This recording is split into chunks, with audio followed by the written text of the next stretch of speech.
Hi guys. This is gonna be documentation slash ramble, or ramble documentation. I don't know. But I was thinking about Osmodius. Do you guys remember Osmodius? Osmodius is the demon who basically Solomon had to find in order to find the worm that could cut through stone. And when Osmodius met Solomon, he refused to meet him at first. However, because Solomon had this magical ring, he was able to bring forth, I do not like the word summon, but he was able to bring forth other demons, and they would tell who they were under, okay, like who they were afraid of, who they would listen to, and who they were under. Well, Osmodius, Solomon found out about him because he was speaking to another. And Solomon said, well, go and get him and bring him to me. And the other one said, okay, yes, your will is my command. I'll go and get him. Now, when the other one appeared before Osmodius, Osmodius had an attitude. He does not like man. He does not like Adam, the seed of Adam, at all. And he basically was like, I'm not going, forget this, I'm not going. I don't need to talk to him. He's nothing to me, like, who is he to me? Basically, like, that was his attitude. And then so that demon returned to Solomon and basically told him. And then they had to come up with a plan on how to basically trick Osmodius into going before Solomon. So finally he goes before Solomon. And when he goes before Solomon, he basically mocks Solomon's lineage. And I was always intrigued by this because I was like, why is this demon? And when I first heard about Osmodius, I had not pieced together that demons were the spirits of the giants. All right. So it was just something that I held in my mind. One of those things where I just hold it in a file in my mind. And if I come across more information on it, I'll circle back. So I've come across a lot of information, and I've just been compiling and compiling. And so at that first meeting, Osmodius basically mocks Solomon's lineage, and he mocks him, and he basically tells him, you're nothing, and, I know about you, and this and that. And he tells Solomon, because Solomon basically tells him to shut up and, get with the protocol. And Osmodius is like, I'm gonna get you. And he is the only one that tricks Solomon out of not only his ring, but his throne. Okay? So Osmodius basically tells Solomon that he is greater than Solomon because he is born of an angel and a woman. And that always intrigued me because I was like, what is he talking about? But now that I have gone further down my journey and found more documentation and pieced together that the demons are the spirits of the fallen giants, I know that Osmodius is not a demon. He was a giant. and I know who his mother is, and I know who his father is. Basically, his father is Samuel, and his mother is Lilith. How did I come across this information? Well, you know how I was talking about how I came across a book, and the book had a warning? Well, I didn't go for that book, but I came across another book, and I did a video on it, but I did not reveal the name of the book. However, the book is supposedly written by Lilith. And in the book, she talks about herself, and the book comes with a warning. It says that, you know, those who read it will go mad and go crazy. However, when I came across the book, I knew that I had protection because God wanted me to read it and see what was in it. And the interesting thing about Lilith's book is she tells you in her book that God is real, and she tells you about the war of the gods, and she tells you about her place within that war, and she tells you why she is angry with God and why she does the things that she does. Of course, she tries to make herself seem like a victim, but, you know, reading these books by these others, because you can't call them demons, because demons are specifically the spirits of the giants, and those spirits are trapped on earth. They can never get redemption. They can't even go to hell. They can't go anywhere within the spiritual realm. They are trapped on earth. Okay? And you can find that in the book of Jasher. You can find that in the book of Jubilees. And now I'm wondering if Mastema was a leader in the giant thing, and that's how come he came to the meeting between God and Noah, and he told God, you cannot get rid of all of us because you told us that our job was to punish and torment man. And so God tells Noah, I will get rid of 90%, but I will allow Mastema to have 10%. And they agree. And then he tells Mastema, you will teach Noah how to counteract all that you and the 10% do to his children down the line. Okay? And this is before Ham steals the garments. This is before Canaan, you know, and Cush and Nimrod make pacts with the spirits of the giants. All right? So Lilith basically tells you, and she tells you everything, okay? Everything about that time, and she tells you about Asmodeus, her son, okay? Now, of course, Lilith is going to be pissed off, right? Because if you were married to Samuel and you had a son, and of course that son would be the ruler over all of the giants. Why? Because his father is over all of the fallen angels. So he was not a normal prince when he was alive. And so now that he has crossed over to the other side, he still has that arrogancy and bitterness because he is not bound, his mother is not bound, and his father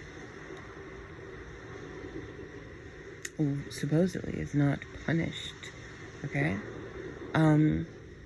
but he received punishment because if he was alive before the flood, he died in the flood. And so he himself knew about the prophecies. He knew about the prophecies. He knew who Noah was. He knew who Enoch was. He knew that the seed of Adam would cut his family line off and that they would rule over them when God gave them certain things.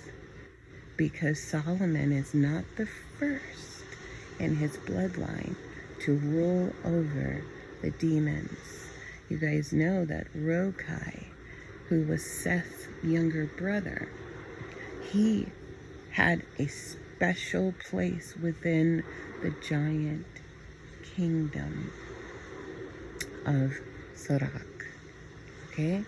Now, I haven't placed Sorak in our time. However, I have a feeling, well, they say that it was in the Kaf Mountains, and they say that the Kaf Mountains is the Caucasus Mountains, and I can kind of see how they can put that together. However, I don't believe anything they tell me when it comes to locations, because I have found that they, and I'm talking about the historians, some of them lie when it comes to location because they want to place certain groups with other groups' greatness, and they want to give those groups the credit for the other groups' greatness. However, when you really dig and you look into these manuscripts, these ancient manuscripts, you find out that the locations are completely different than what you were told by the quote-unquote upstanding historians. No, they should be called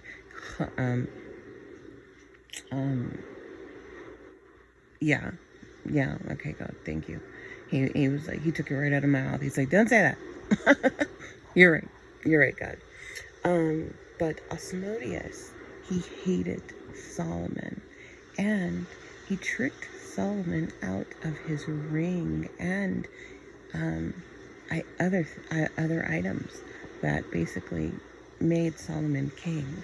Okay, and how he did it was really clever, because from the first time that he spoke to Solomon, he told him, I know you, and I know your family history. I know where you come from, and I am greater than you. Why did you basically bid me to come forth? He was like refusing to work for Solomon, but Solomon eventually got his A. Okay, so Asmodeus, through telling Solomon, I know you and I know who you are, he was the only demon that said that to Solomon in that way.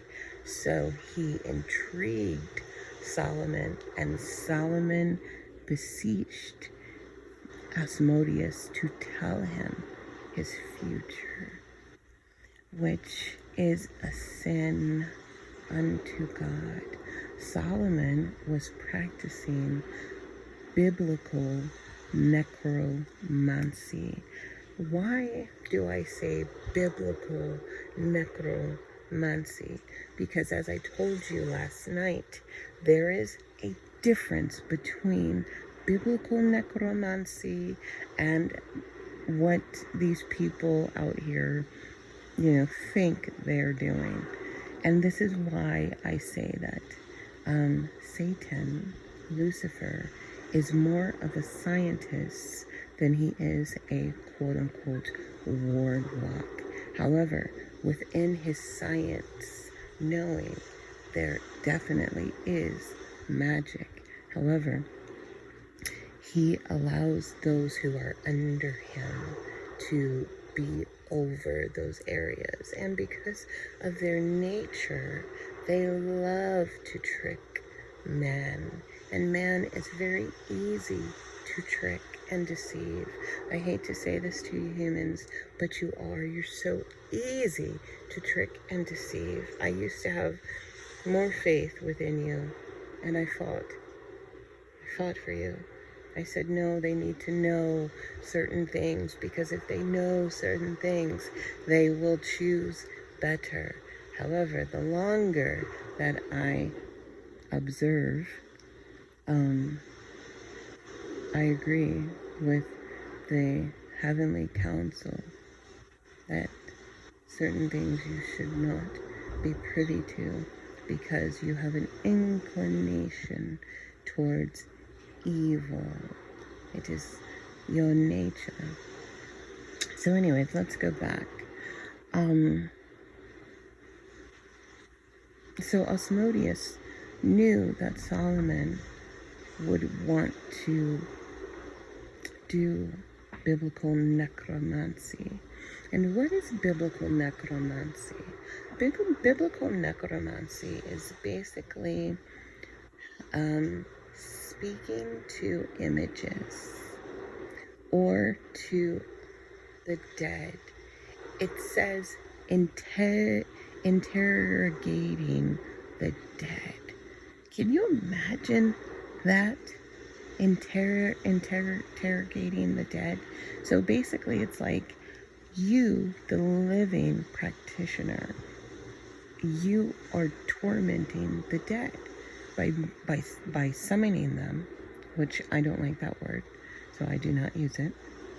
By summoning them, and then you hold them prisoner, and then you basically do like a cop, like a bad cop thing on the dead, and you force them to tell you, you know, the future and stuff. Now, of course, they have, on that side, they have free will, and many times they mess y'all up.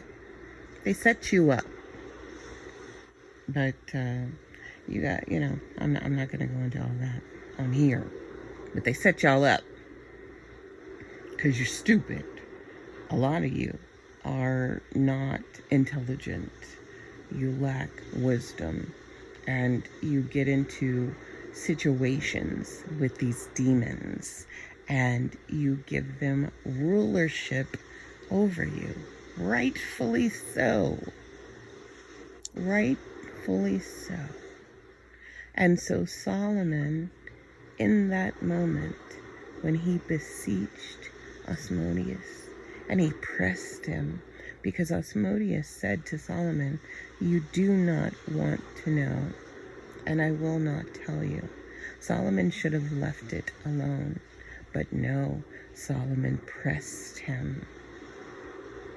So Asmodeus kind of tricked Solomon into practicing necromancy, which then gave Asmodeus legal spiritual right to rule over Solomon. So Asmodeus says to Solomon, he says, give me your scepter, give me your crown, and give me the ring, and I will tell you of your future. Solomon, because he is lusting after knowing, he immediately hands over those things to Asmodeus. And upon giving Asmodeus those things, Asmodeus calls Solomon a fool, and he launches Solomon so far away from his kingdom. Somehow he either throws him, or I don't know, but he makes Solomon fly. And Solomon flies to this place in a desert, where Solomon is there for I don't know how long. And Asmodeus, by having gotten those things from Solomon, is able to take on the look of Solomon. However, he's not allowed to transform his feet. So he immediately starts ruling Solomon's kingdom.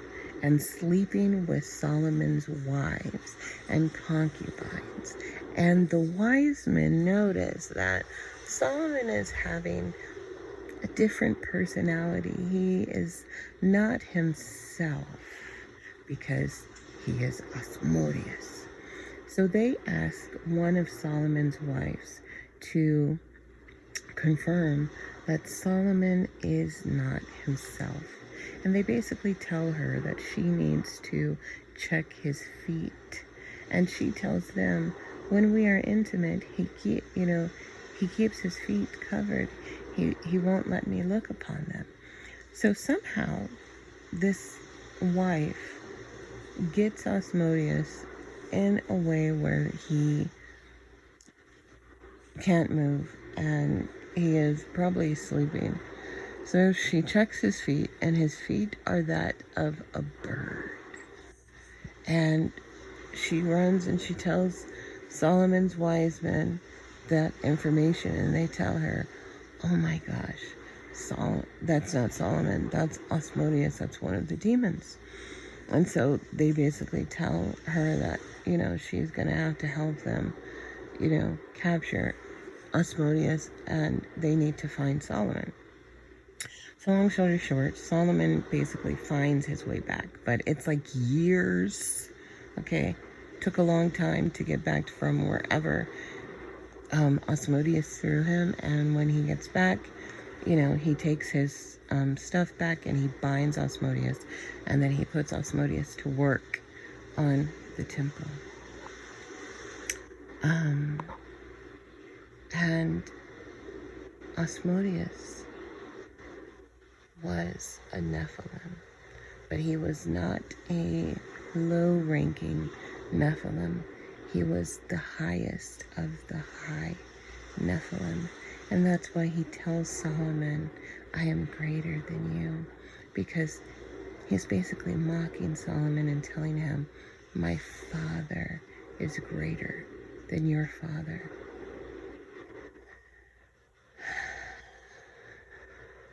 And I came across some other things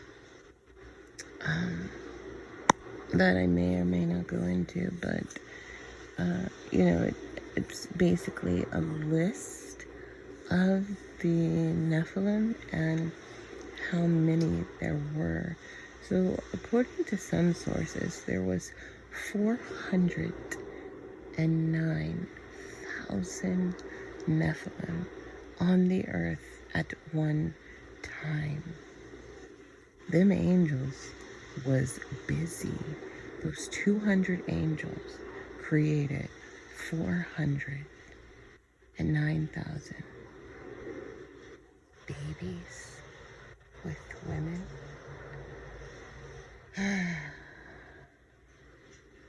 All right, so I think that's all I had to talk about, because I don't want to forget all this stuff, and I won't forget it, but I move files around in my mind. What else? Anything else, guys? Yeah, so Asmodeus wasn't lying, neither was Lilith, and both of them tell you that God is real and that you should worship God. In Asmodeus's conversation with Solomon, he told Solomon to follow the ways of his God. But Solomon was tempted to know, and he got taught a major lesson. Okay? Lilith, in her book, she tells you about the God Most High. So those of you out here who think you know these things and that you can somehow control them, the only way that they submit to you is if, number one, you are a son or daughter of Adam, and you have the Holy Spirit. Trust me, In the other realm, they know your ranking, and many of you do not hold any power or authority on the other side. Many of you have been trapped into prisons you know nothing about. However, when you die, you will wake up there, and you will be ruled over by those things because of the practices that you do and because of the oaths that you have made, because of your worship of the wrong things. They themselves, within their own writings, they hate you. They do not like you. You are not their friend. They are setting many of you up, and most of you have already taken the bait. So unless you repent and become a son of the Most High God, when you die, they will rule over you as they are ruling over you now. You are not in control because you leave them an orange. Okay? That's not what happens. You do not have any real authority in the spirit realm. But there are others that do. And they don't like to go up against those people. Why? Because they know it is going to be a fight that they cannot win.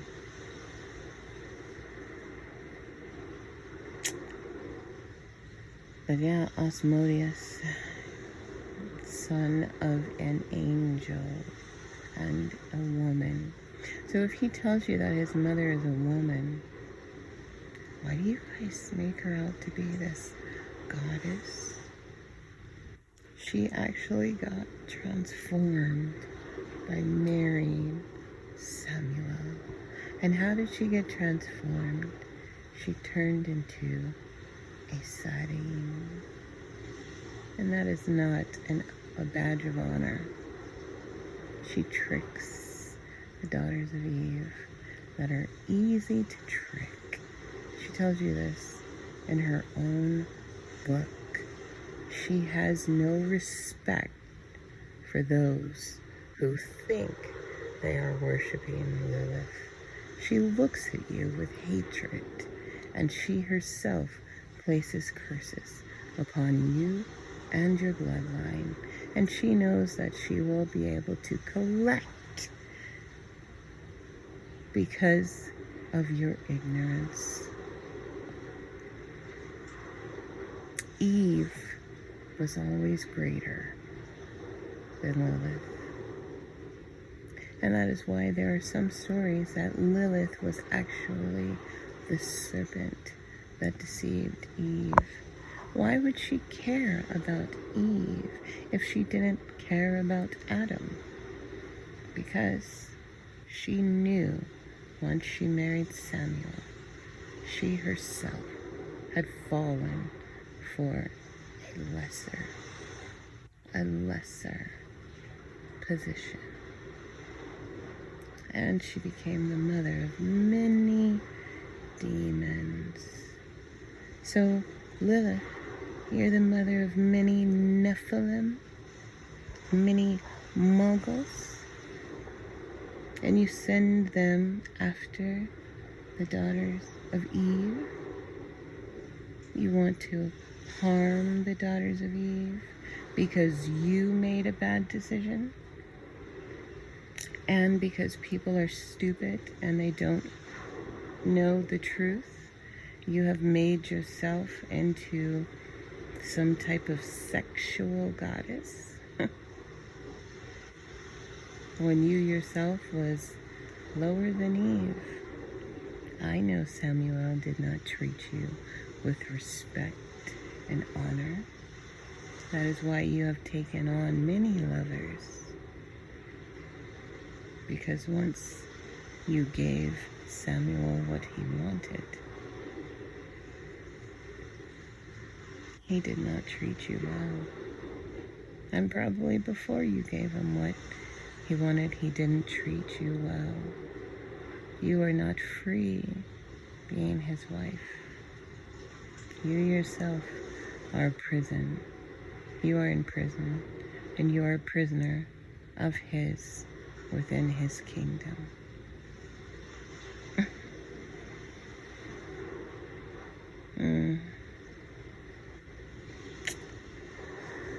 This rant is over. Not rant, ramble. Later, guys.